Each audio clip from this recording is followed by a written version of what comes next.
काय हा सगळा प्रकार आहे हिबानाम्याचा आम्हाला संभाजीनगरात समृद्धी महामार्गाला गेलेली 23 एकर जमीन जिचं आजचं व्हॅल्युएशन 1150 कोटी रुपये आहे जवळजवळ. ही जमीन जुनी एका कुटुंबाची आहे. ही माझ्या माहितीप्रमाणे सरकारने पडीक होती म्हणून ॲक्विजिशन केलेली आहे. पडीक जमीन होती, प्रतिबंधित मालक इथं होता. परंतु आता जी माहिती आहे की इथले खासदार आहेत, माझ्या माहितीप्रमाणे भुमरे साहेब, त्यांचा ड्रायव्हर एक जावेद रसूल, याचा जन्म 1985चा आहे, पण त्याला 1971ला ह्या कुटुंबाने हिबानामा करून दिला आणि त्याचा मोबदला जवळपास 1150 कोटी रुपये आहे.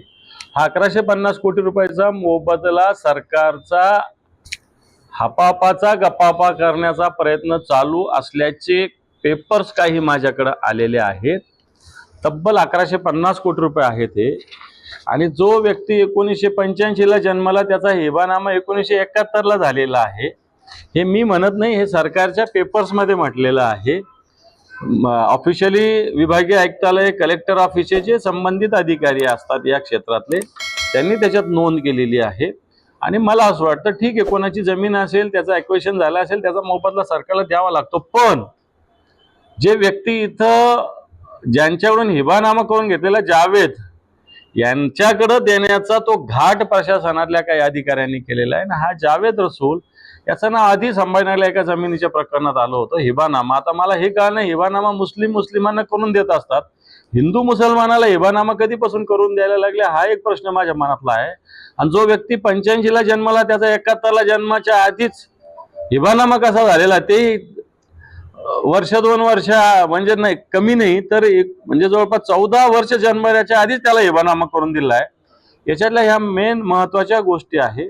प्रशासनातला मस्तावालपणा, भ्रष्टाचाराचं हे एक नमुना दाखल उदाहरण माझ्यासमोर आलेलं आहे. मी माननीय मुख्यमंत्री महोदय, माननीय महसूल मंत्री, माननीय राज्य रस्ते विकास मंडळाचे मंत्री एकनाथजी शिंदे, बावनकुळे साहेब आणि देवेंद्रजी फडणवीस यांना या संदर्भात, आणि त्यांचे सगळे सचिव यांना या संदर्भात मी कालच पत्र पाठवलेलं आहे.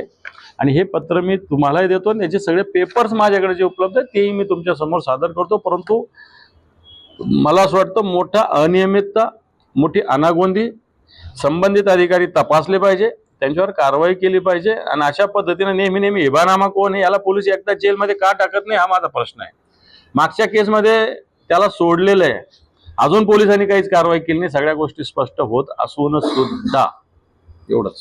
बरं, आता हे 50 कोटी रुपये तुम्ही म्हणताय की ते आता राज्य सरकारचे आलेले आहे, म्हणजे त्या एका विशिष्ट अकाउंटमध्ये ते त्याची मागणी केली का मग यावेळी रसूलने? आता हिबानामा त्याच्या नावावर आहे, त्याच्यासाठीच पत्रव्यवहार आहे ना हा.